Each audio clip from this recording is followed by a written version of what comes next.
अस्सलाम वालेकुम नाज़रीन, मैं हूँ आपकी सहेली आफरीन खान, लेके आई हूँ आपके लिए आपका ये पसंदीदा प्रोग्राम जिसका नाम है आपकी सहेली।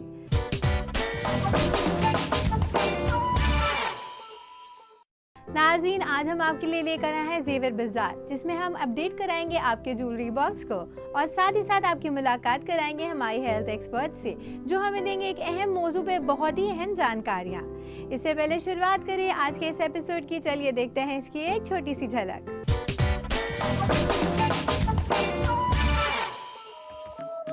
बदलते फैशन के लिए खवातीन हर लिहाज से आशना रहती हैं। मौके, दस्तूर और फैशन के मुताबिक आपका लिबास हो या ज्वेलरी आपको आम से खास बनाती हैं। देखो, जो इन्फेक्शंस हैं वो वेजाइनल इन्फेक्शंस जो हैं वो बैक्टीरियल भी हो सकते हैं और वायरल भी हो सकते हैं और प्रोटोजोअल भी हैं। सारे यीस्ट फंगल इन्फेक्शन सबसे ज़्यादा कॉमन है वेजाइना में।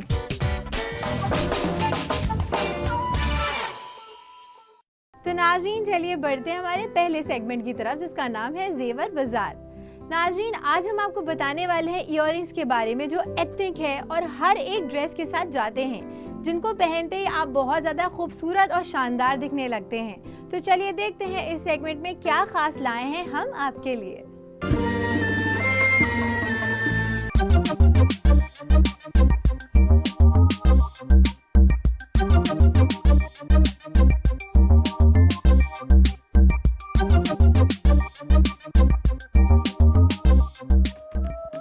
बदलते फैशन के लिए खवातीन हर लिहाज से आशना रहती हैं।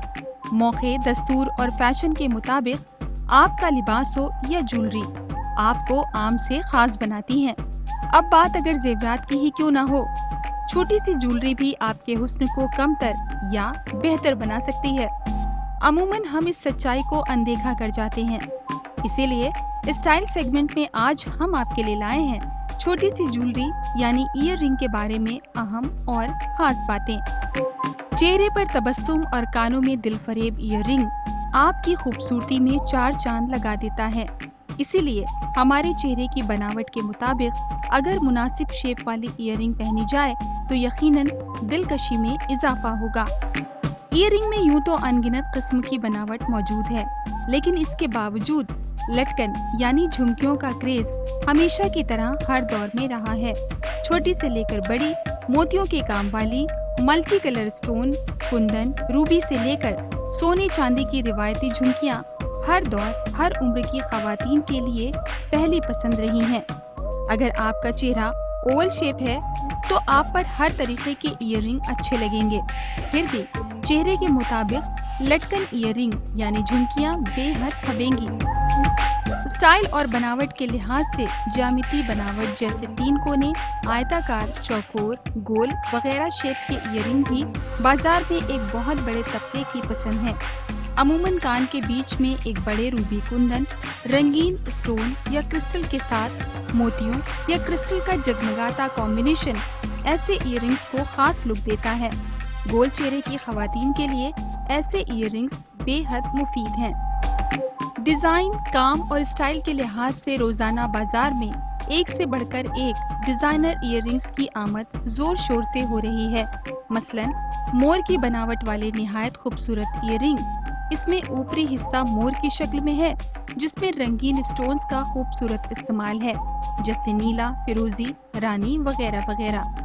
रिवायती और फैशन सिंबल दोनों ही लिहाज से ऐसे उम्दा कारीगरी वाले ईयररिंग्स के जादू से भला कौन बचा रह सकता है। कम चौड़े और लंबे ईयररिंग भी अपने आप में किसी से कमतर नहीं है। सफेद मोतियों या जगमगाते क्रिस्टल के साथ साथ रंग बिरंगे दिलकश स्टोन वर्क वाले इन ईयररिंग की खूबसूरती तो बस देखते ही बनती है। चौड़े यानी चौकोर चेहरे पर ऐसे ईयररिंग तो बस कहर ढाते हैं। भारी और बड़े ईयररिंग पर गोल या अलहदा डिजाइन के किनारों पर गोल्ड का भरवा यानी ठोस काम होता है। बीच में एक बड़े रूबी या कुंदन के साथ क्रिस्टल या रंग बिरंगे स्टोन्स वाली डिजाइन में ठोस बूंदियां या किनारे आपको एकदम एथनिक लुक देते हैं। बहुत ज्यादा सजने संवरने का दिल ना हो और आपने रिवायती हिंदुस्तानी पहनावा पहन रखा है तो सफेद या रंग बिरंगे मोती के हल्के काम वाले ईयररिंग्स पहनिए। ये आपकी सादगी भरे हुस्न में इजाफा करेंगे। अगर आप जीन्स या ट्राउजर के साथ भारी कुर्ती या फिर जैकेट पहने हैं तो गोल्ड या सिल्वर के भारी काम वाले इयररिंग आप पर बेहद फबेंगे। जेवरात और लिबास आपकी शख्सियत के साथ आपके सलीके और शऊर को नुमाया करते हैं। बदलते जमाने के साथ स्टाइल की बारीकियों से बाशऊर और आशना होना न सिर्फ आपका हक है, साथ ही साथ आपकी सलीकेदार जिंदगी का एक हिस्सा भी है।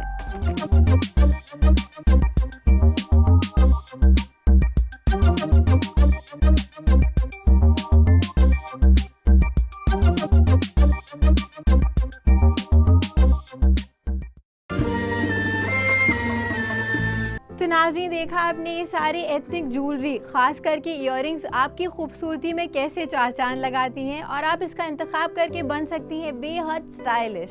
इसी के साथ नाज़रीन, मैं आपको याद दिला देना चाहूँगी, अगर आप भी ऐसा कुछ खास देखना चाहते हैं हमारे सेगमेंट में तो अपनी डिटेल्स आप हमें भेज सकती हैं ईमेल के जरिए और हाँ, फेसबुक के जरिए भी। हमारा ईमेल आईडी है aks@etv.co.in। नाज़रीन, अब वक्त हो चुका है एक छोटे से वक्फे का, मगर वक्फे के बाद हम आपकी मुलाकात कराएंगे हमारी हेल्थ एक्सपर्ट से, जो हमें बताएंगे एक अहम मौजू पे बहुत सारी अहम जानकारियाँ। तो कहीं मत जाइएगा, देखते रहिएगा हमारी खास पेशकश जिसका नाम है आपकी सहेली।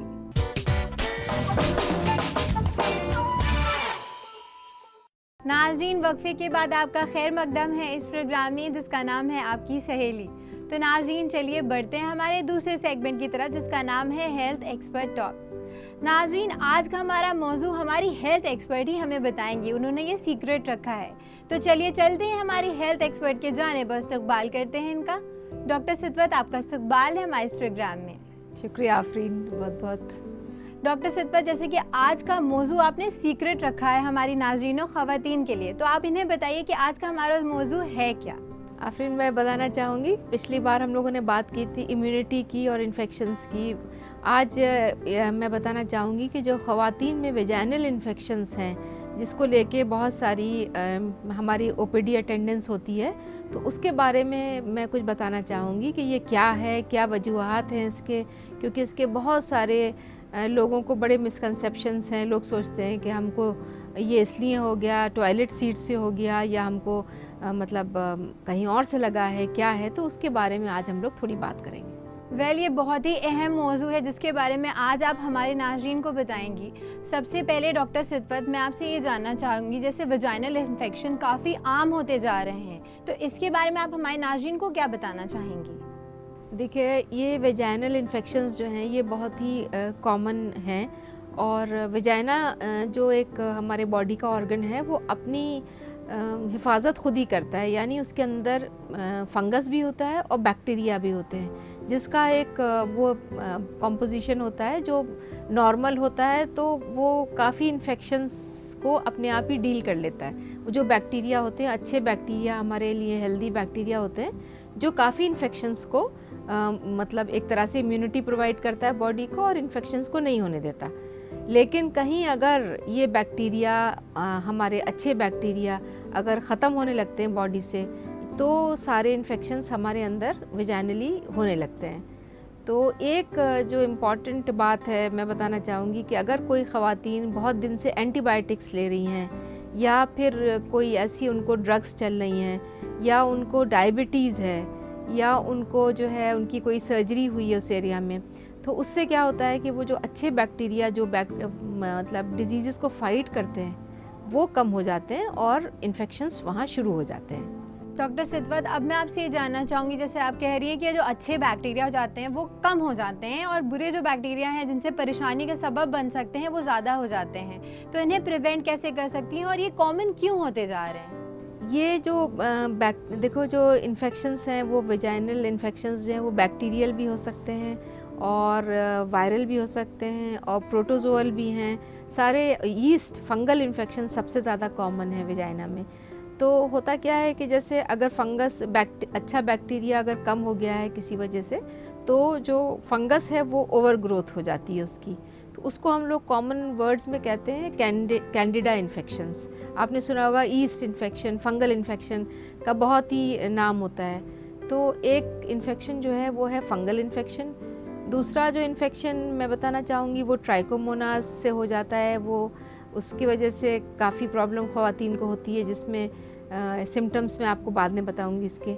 एक होता है बैक्टीरियल वेजिनोसिस, जिसमें बैक्टीरिया की वजह से इन्फेक्शंस होते हैं। तो ये सारे जो हैं इन्फेक्शंस हैं बहुत ही कॉमनली जो ख़वातीन को परेशान कर सकते हैं। डॉक्टर सितवत, अब मैं आपसे ये जानना चाहूँगी, जो इन्फेक्शन जिनकी आप बात कर रहे हैं ख़वातीन में काफ़ी कॉमन होते जा रहे हैं, आम होते जा रहे हैं, इसकी अलामतें क्या होती हैं, ये आप हमारे नाज़रीन को बताइए। बहुत अच्छा सवाल है माफरीन आपका, क्योंकि इससे पता कैसे चलेगा हमको कि हमें क्या प्रॉब्लम हो रही है या हमारे अच्छे बैक्टीरिया कम है, ज़्यादा हैं ये।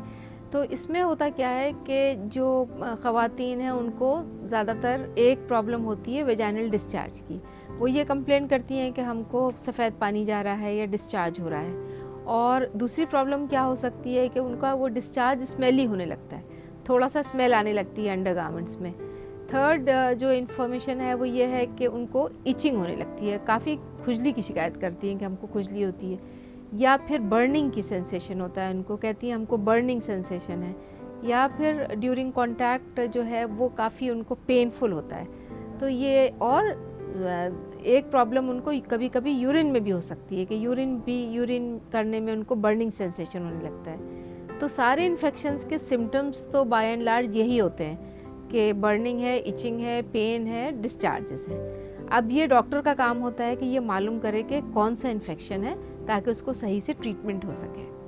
जी हाँ नाज़रीन, मैं जानती हूँ हमारी जो ख़वातीन और नाज़रीन हैं उनके दिमाग में ये सवाल आ रहा है कि इसका इलाज क्या हो सकता है, क्योंकि अक्सर ये होता है जो हमारी ख़वातीन होती है उनको ये परेशानी हो रही होती है मगर उनको पता नहीं होता है कि उन्हें क्या करना है। इसी के साथ नाज़रीन मैं आपको याद दिला दूँ, अगर आपके भी हैं कोई भी सवाल जिनके जवाब चाहते हैं आप हमारे एक्सपर्ट से या देना चाहते हैं हमें कोई मशवरे, तो अपने सवालात और अपने मशवरे आप हम तक पहुँचा सकते हैं ईमेल के ज़रिए और हाँ फेसबुक के ज़रिए भी। हमारा ईमेल आईडी है aks@etv.co.in। नाज़रीन आपके सारे सवालों के जवाब हम आपको वक्फे के बाद देंगे, तो कहीं मत जाइएगा, जुड़े रहिएगा हमारे साथ हमारी खास पेशकश में जिसका नाम है आपकी सहेली।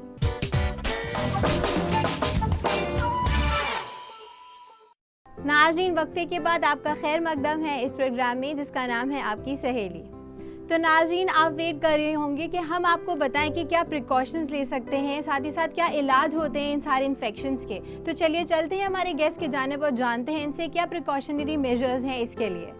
डॉक्टर सितवत खान, अब मैं आपसे ये जानना चाहूँगी, जैसे ये परेशानी अक्सर देखा जाता है काफ़ी कॉमन हो गई है हमारी ख़वातीन और नाज़रीन में, तो वो क्या कर सकती हैं, क्या प्रिकॉशनरी मेजर्स हो सकते हैं, क्या वो ऐसी परेशानियों से बच सकती हैं, किस तरह? प्रिकॉशंस की बात करी आपने तो बहुत इम्पॉर्टेंट है कि इसमें हम लोग देखो, एक प्रिकॉशन है कि जब भी शावर लें या बाथ लें तो पूरा बॉडी जो है उसको खूब ड्राई कर लें, उसमें मॉइस्चर ना रहने दें, क्योंकि मॉइस्चर जहाँ होता है वहाँ इन्फेक्शन और ये यीस्ट वगैरह जल्दी ग्रो करते हैं। दूसरा ये है कि अगर ये बार बार ख़वातीन को ये इन्फेक्शंस हो रहे हैं तो उनको अपनी ब्लड शुगर लेवल ज़रूर चेक करानी चाहिए, और अपना इम्यूनिटी फिर बात आती है कि वो इम्यूनिटी स्टेटस देखना चाहिए कि ऐसी तो कोई चीज़ नहीं ले रही हैं जिससे वो अंदर से कमज़ोर हो रही हैं। एंटीबायोटिक्स अगर ले रही हैं तो उसके साथ उनको लैक्टोबैसिलस की टैबलेट्स आती हैं, जो अच्छे बैक्टीरिया होता है उसकी टैबलेट्स भी साथ लेने चाहिए, ताकि वो लैक्टोबैसिलस जो अच्छा बैक्टीरिया है जो हमको और इन्फेक्शन से फ़ाइट करता है उसको लें। एक जो घर की रेमेडी है वो दही में बहुत सारा लैक्टोबैसिलस होता है, तो ख़वातीन को दही का भी इस्तेमाल ज़्यादा करना चाहिए। कुछ लोग तो दही और विनेगर के वेजाइनल डूशेस भी लगाते हैं जो कभी कभी हेल्प करते हैं, लेकिन वो बहुत मेसी होता है और मुश्किल होता है लगाना, तो बेहतर होता है कि दही खाएं ताकि उससे लैक्टोबैसिलस मिले, और अगर वो ज़्यादा एंटीबायोटिक ले रहे हैं तो इस चीज़ का ख्याल रखें। और ये प्रॉब्लम मैं आपको बताना चाहूँगी कि काफ़ी ओल्ड लेडीज़ में भी होती है जो मीनोपॉज जिनको हो गया होता है, क्योंकि उनके अंदर ईस्ट्रोजन कम हो जाता है, तो वो पूरा एरिया जो है वो काफ़ी ड्राई हो जाता है और उसकी वजह से थोड़ा सा उनका एट्रोफिक वेजिनाइटिस हो जाती है, जिसके सिम्टम्स वही होते हैं, इचिंग होती है, पेन होता है, डिस्चार्ज होता है। तो ये इसके और प्रिकॉशंस की अगर हम बात करें तो जैसे हमेशा कॉटन के अंडर पैंट्स पहने और लूज़ फिटिंग हो, बहुत टाइट फिटिंग ना हो, ताकि थोड़ा सा वो एरिया एरेटेड रहे। और बाकी अपनी हाइजीन पे ख्याल रखें। डॉक्टर सितवत, अब मैं आपसे ये जानना चाहूँगी, कोई रेकमेंडेड टेस्ट वगैरह होते हैं जो हमारी ख़वातीन करवा सकती हैं? अगर उनको लग रहा है ये दिक्कत उनको पेश आ रही है तो कौन सी टेस्ट करवा सकती हैं वो? जब भी आफरीन, मैं बताना चाहूँगी आपके इस मीडिया से कि जब भी किसी को ये प्रॉब्लम हो, लगता तो ऐसा है कि ये प्रॉब्लम छोटी है और खाली मतलब ये ईस्ट इन्फेक्शन होगा या कुछ है, लेकिन ये ज़रूरी है कि डॉक्टर को दिखा दें, क्योंकि कभी कभार सिम्टम्स यही होते हैं लेकिन इसके वजूहात बहुत सारे हैं। और कभी कभी जो इसके, वैसे तो ज़्यादातर ये बहुत ही आम चीज़ है और ज़्यादा ख़तरनाक नहीं है, लेकिन इसका यही सिम्टम्स कभी कभी सर्वाइकल कैंसर में भी हो सकते हैं। तो जब डॉक्टर के पास जाएंगी ख़वातीन, तब डॉक्टर अपने आप देखेंगी, क्योंकि हर इन्फेक्शन का डिस्चार्ज का अलग सा कलर होता है, अलग सी स्मेल होती है, अलग सा। और सर्विक्स भी हम लोग हमेशा देखते हैं स्पेक्यूलम डाल के अंदर कि सर्विक्स पे कोई ग्रोथ तो नहीं है, वहाँ से तो डिस्चार्ज नहीं आ रहा। उसके अलावा ये है कि रैशेज़ हैं, या कभी कभी वॉट्स होते हैं, या कभी कभी बॉयल्स होते हैं। तो ये सारी चीज़ें हम लोग, जब पेशेंट हमारे पास आते हैं तो हम उनका इम्यूनिटी स्टेटस भी देख लेते हैं, और उसके अलावा उनकी शुगर्स चेक करते हैं। और ये जब हम एग्ज़ामिन करते हैं तब हमको पता चलता है कि ये वजूहात क्या हैं इसके, क्यों इनको ये हो रहा है, और उसी हिसाब से फिर उसका ट्रीटमेंट होता है। तो बेहतर है कि जब भी इस तरह की प्रॉब्लम हो तो फ़ौरन ही डॉक्टर के पास जाएं। और हम लोग फिर इसका वेजाइनल कल्चर कराते हैं। अगर इन्वेस्टिगेशंस की बात करें तो हम लोग इसका वेजाइनल स्वाब होता है, वेट स्वाब, उससे हम लोग कल्चर लेते हैं और इसको भेज देते हैं, जिसकी रिपोर्ट 2 या 3 दिन में आ जाती है। और उसी हिसाब से हमको पता चलता है कि क्या है, और ट्रीटमेंट उसका देयर एंड देन हो जाता है। और अगर सर्विक्स पे कुछ हमको लगता है कि सर्विक्स कुछ अफेक्टेड है, या कुछ ग्रोथ लग रही है, या कुछ ऐसा लग रहा है कि हेल्दी नहीं है, तो उसी टाइम हम पैपिस्मियर ले लेते हैं, और जिससे हमको ये पता चल जाता है कि सर्वाइकल कैंसर की तो कोई परेशानी नहीं है। अब आखिर में मैं आपसे जानना चाहूँगी, इसका क्या इलाज होता है? कोई ख़ास इलाज होता है वेजाइनल इन्फेक्शन वगैरह का? इसके बारे में आप हमारे नाज़रीन को कुछ बताइए। जी, जब हमारे पास पेशेंट आते हैं तो हम लोग पहले तो पूरा एग्जामिन कर लेते हैं और देख लेते हैं कि कहाँ प्रॉब्लम, किस तरह की प्रॉब्लम है, और कोई सीरियस प्रॉब्लम तो नहीं है।